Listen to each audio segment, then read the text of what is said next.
कांग्रेस के खिलाफ बोलने की मुसलमानों में हिम्मत नहीं थी, लेकिन पिछले 2-4 महीने से आप देख रहे होंगे कई मुस्लिम चेहरे सामने आ रहे हैं जो कांग्रेस की पॉलिसियों पर ज़बरदस्त आक्रमण कर रहे हैं, हमले कर रहे हैं।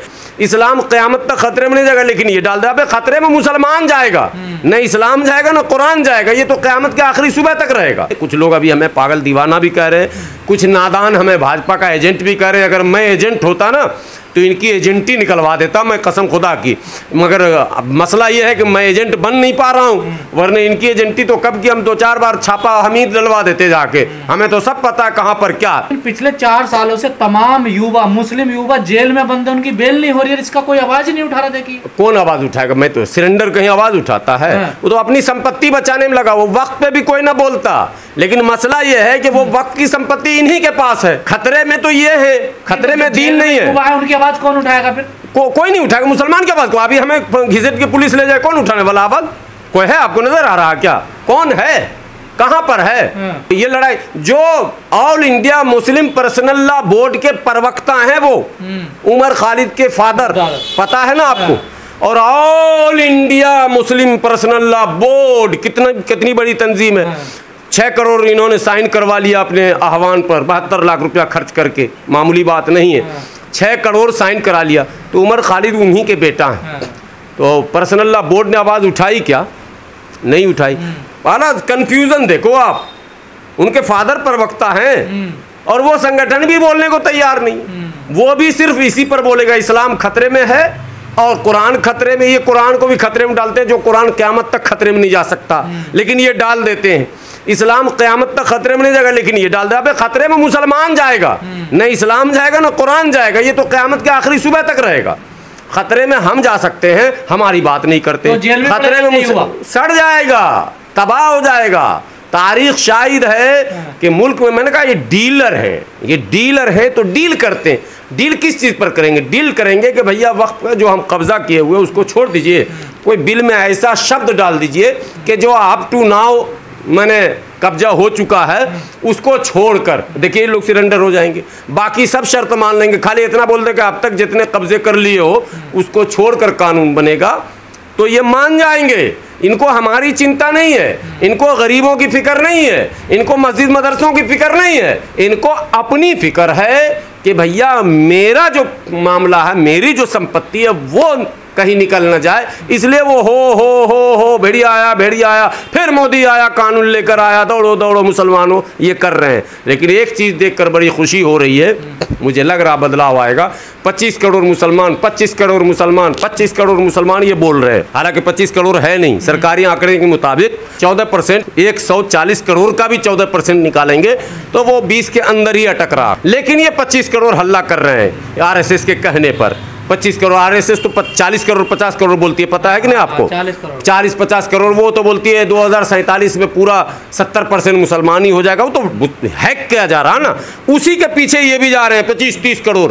लेकिन चलो तुम्हारी बात 25 करोड़, 25 करोड़ में 5 करोड़ लोगों ने अब तक QR कोड इनका खोलकर देखा है, क्लिक किया है। उस QR कोड में QR कोड क्लिक करो और वक्फ बिल को रोक दो। अच्छा। हाँ, जो क्लिक करोगे वक्फ बिल रुक जाएगा। हाँ बाबा, देख रहे हैं 2-4 दिन 10 दिन और देख लेते हैं, घबराहट क्यों रहे? हो गया, रुक जाएगा। मैंने तो कह दिया पहले ही कि क़यामत के आखिरी सुबह तक नहीं रुकने का तरीका है बात करना।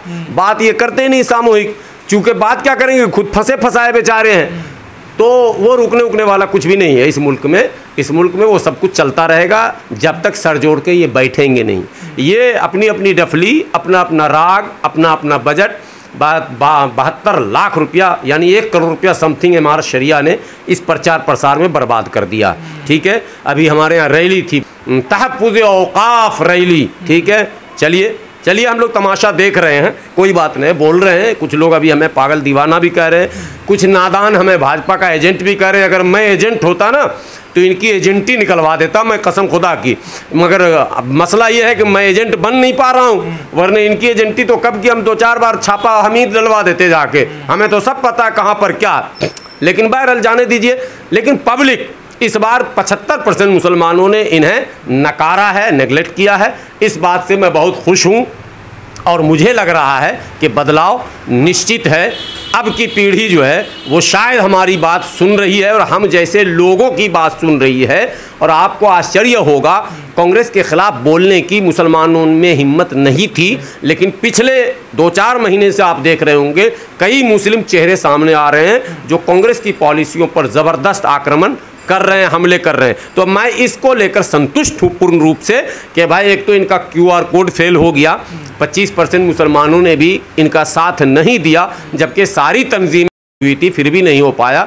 और दूसरे मैं संतुष्ट हूँ कि जो बात मैं बोल रहा हूँ लगातार, अब उन बातों को लगातार कई लोग बोल रहे हैं, इसलिए ऊपर वाले का मैं शुक्र अदा करता हूँ और मैं मुसलमानों को लगातार समझाने की कोशिश करता ही रहूँगा अंत तक। अगर आप चुप हैं और वहां के मुख्यमंत्री भी चुप है तो इसमें कोई संदेह नहीं है, किसी को शक नहीं होना चाहिए कि केंद्र सरकार और राज्य सरकार ये दोनों मिलकर मणिपुर को तबाह करने में लगे हैं। ये दोनों ही अपराधी हैं, कोई अकेला नहीं है, दोनों अपराधी हैं। आपके स्टेट में क्या करा यार इसमें? कोई आके बॉम्बिंग कर रहा, ड्रोन से बॉम्ब गिराए जा रहे हैं, रॉकेट लॉन्चर से हमला किया जा रहा है, लोग मारे जा रहे हैं, और आपको जरा भी शर्म नहीं है कि आप इसके विषय में कुछ सोचें, कुछ करें? तो ये साफ है कि इसके करने वाले कौन हैं? निश्चित रूप से देश का प्रधानमंत्री, देश का गृह मंत्री। और अगर आप देखें, मैंने वीडियो सुना, मैंने हिजम सर को बताया कि आपने क्या वीडियो सुना है द वायर पे, जो एक बड़ी जबरदस्त वीडियो चल रही है जिसमें ऐसा बताया गया है कि वीरेंद्र सिंह की जो चीफ मिनिस्टर है उसकी आवाज है, और जिसमें वो बता रहे हैं, कह रहे हैं मुझसे गृह मंत्री ने पूछा यार तुम बॉम्ब बड़ी तेजी से मारते हो, सुना होगा आपने, कह रहे नहीं आप धीरे से मारा करो। वो काफी लंबी वीडियो है, आप सबने सुनी। तो इतनी सारे सबूत आपके सामने हैं, सब कुछ आपकी आंखों के सामने हो रहा है। और अभी डॉक्टर रोजेस ने जो बताया कि किससे लड़ रहे हैं, क्योंकि मिलिटेंट बर्मी आर्मी से लड़ रहे हैं, बांग्लादेश की आर्मी से लड़ रहे हैं, और आप तमाशा देख रहे हैं। तो प्रधानमंत्री को, गृह मंत्री को तो डूब के मर जाना चाहिए। इससे बड़ी शर्म की और क्या बात होगी कि आपके ही सामने, आपके ही देश में हस्तक्षेप हो रहा है, बाहरी हस्तक्षेप हो रहा है, और आप चुप बैठे हैं। और अगर मिलिटेंट कोई भी हो, इतनी आजादी के साथ किसी भी तरह का ऑपरेशन करते हैं, तो मुझे पक्का विश्वास है सरकार की ताकतें उसके पीछे होती है। बिना सरकारी ताकत के, बिना सरकारी सपोर्ट के कोई भी मिलिटेंट कुछ नहीं कर सकता है।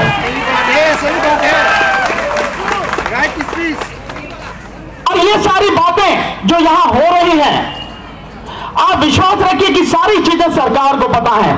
ये आदमी खड़ा है, पुलिस का आदमी है, तो हाथ में हैंडी कैमरा है, ये पुलिस का आदमी है, ये सारी रिकॉर्डिंग कर रहा। और जिस तरह के भी प्रोग्राम होते हैं, सारे रिकॉर्डिंग होते, मोदी बैठ के देखेगा इन्हें, सबके चेहरे देखेगा कि कौन कौन आदमी है, कौन कौन इसमें भाग ले रहे हैं। अभी यहां पर हमारे किसान संगठन के साथी, अभी हमने एक प्रेस कॉन्फ्रेंस करी थी हरियाणा चुनाव को लेकर, उसमें भी शुरू से लेके पहले वक्ता से लेकर आखिरी वक्ता तक जो बोला था, सारी रिकॉर्डिंग इनके पास है, हम सबकी वो पास है। हमारी रिकॉर्डिंग कर रहे हैं, हमारे विषय में जानकारी रखे। वो तुम्हारे दामाद लगते हैं प्रधानमंत्री के, जो मिलिटेंट को नहीं रोकते, आप कौन लगते हो तुम्हारे? उनकी रिकॉर्डिंग करवाओ ना, उन्हें जाकर रोको ना। ये हाथ में चूड़ियां पहन ली, वो बस की नहीं है तुम्हारे घर जाकर लड़ सको, उन्हें रोक सको। ये सारी स्थिति है साथियों, लेकिन हमें अंत तक लड़ना है। आपके और हमारे हिस्से में लड़ाई के अलावा कुछ भी नहीं है, संघर्ष के अलावा हमारे हिस्से में कुछ भी नहीं है। हम सब गवाह हैं, हमारे किसान साथी यहां पर बैठे हैं, हम सब इस बात के गवाह हैं कि 13 महीने तक किसान आंदोलन में हम लोग लड़े, सड़क पर लड़े। प्रधानमंत्री को जब समझ में आई, ठीक इसी तरह से CNRC के आंदोलन में लगातार लड़े, तब उसको समझ में आई है। तो हर बात के लिए यहां लड़ना पड़ता है। और अफसोस कि सरकार की, केंद्र सरकार और राज्य सरकार की इस देश के लोगों को आंदोलन करने पर मजबूर कर रखा है।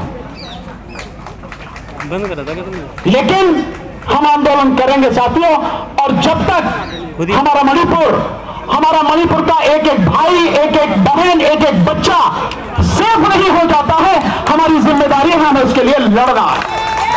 हम इतना ही विश्वास आपको दिला सकते हैं कि हम आपके साथ हमेशा थे, हम आपके साथ हमेशा हैं, और सरकार की गलत नीतियों के खिलाफ सीना तान कर खुल खुलकर बोलेंगे, लड़ेंगे और सरकार को झुकाने के लिए लगातार संघर्ष करेंगे साथियों।